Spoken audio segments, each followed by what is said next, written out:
আসসালামু আলাইকুম রহমতুল্লাহি ওয়া বারাকাতুহু। সকল ভাইদের জন্য একটি ছোট্ট ভিডিও করছি, একটু মনোযোগ দিয়ে শুনবেন। তো বিষয়বস্তু আমি কিছু নয়, যে সামনে দুর্গাপূজা, আমরা মুসলমান অনেকে গিয়ে ভিড়ভাট্টা করি, সেখানে হিন্দু কম মুসলিম বেশি। এটা করলে কি হবে আগে শুনে নিন, যে কি এটা কাদের জন্য। আমরা মুসলমান, আমাদের উৎসব আমরা ঠিকভাবে পালন করি না, কিন্তু অন্য ধর্মে যেটা আমাদের নেই বা আমাদের শরিয়াত মতে নয়, সেটাই গিয়ে আমরা আগে ভিড়ভাট্টা করি, সেটা পালন করি। আমাদের শবে বরাত সামনে, কোনো একটা হিন্দুকে বলো দিনই যে সে এসে আমাদের শবে বরাতটা পালন করুক, উৎসব। সামনে রমজান মাস, সে এসে আমাদের রমজান মাসে আমাদের সাথে রোজা রেখে আমাদের সাথে ইফতার করুক। শবে কদরও আছে, আমাদের সাথে সেই উৎসব পালন করুক। ঈদের নামাজ আছে, সেটা আমাদের সাথে উৎসব পালন করুক।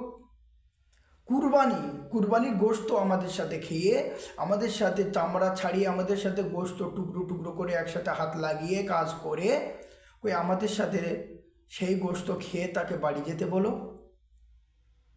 করবে না।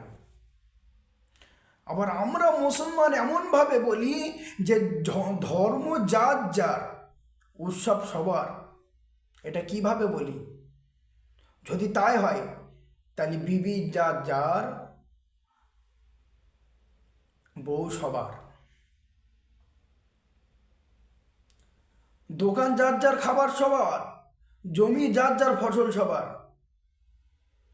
যদি তোমার জমির ফসল তোমার হয়, তোমার দোকানের খাবার তোমার হয়, তোমার বিবি যদি তোমার হয়, তাহলে ধর্ম যার যার, উৎসব সবার কেন হবে?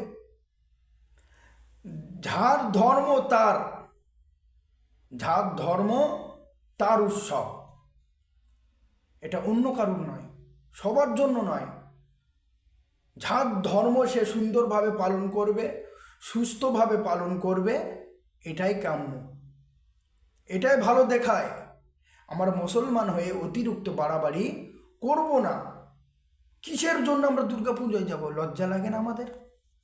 লজ্জার মাথা আমরা খেয়ে বসে আছি। আমাদের নিজের ধর্ম আমরা ঠিকভাবে পালন করতে পারি না, আর অন্য ধর্মে গিয়ে আমরা তাদেরকে উৎসাহ দিচ্ছি। ভিড়ভাট্টা করে আমরা বোঝাতে চাচ্ছি না তোমরা ঠিক, তোমরা কাজটা ভালো করছো না। অত সহজ না ভাই।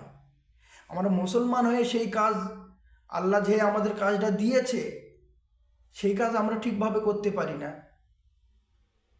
কিন্তু আমরা লোকের ধর্মে যে কাজ, বা দুর্গা পুজো, সে পুজোয় গিয়ে আমরা কিভাবে উৎসব পালন করি। সেই জন্য মুসলিম ভাইদেরকে আমি অনুরোধ করে বলবো, এটা থেকে আমরা বিরত থাকি, দূরে থাকি। তুমি ভাই তোমার মতন থাকো না, কোনো বাধা নেই, কিন্তু যে কাজ করলে মুসলিম সমাজের বদলাম, তার থেকে আমরা দূরে থাকি। আল্লাহ পাক রব্বুল আলামিন আমাদের সকলকে বোঝার তৌফিক দান দিন। সবাই বলে আমিন। আলহামদুলিল্লাহ রাব্বিল আলামিন।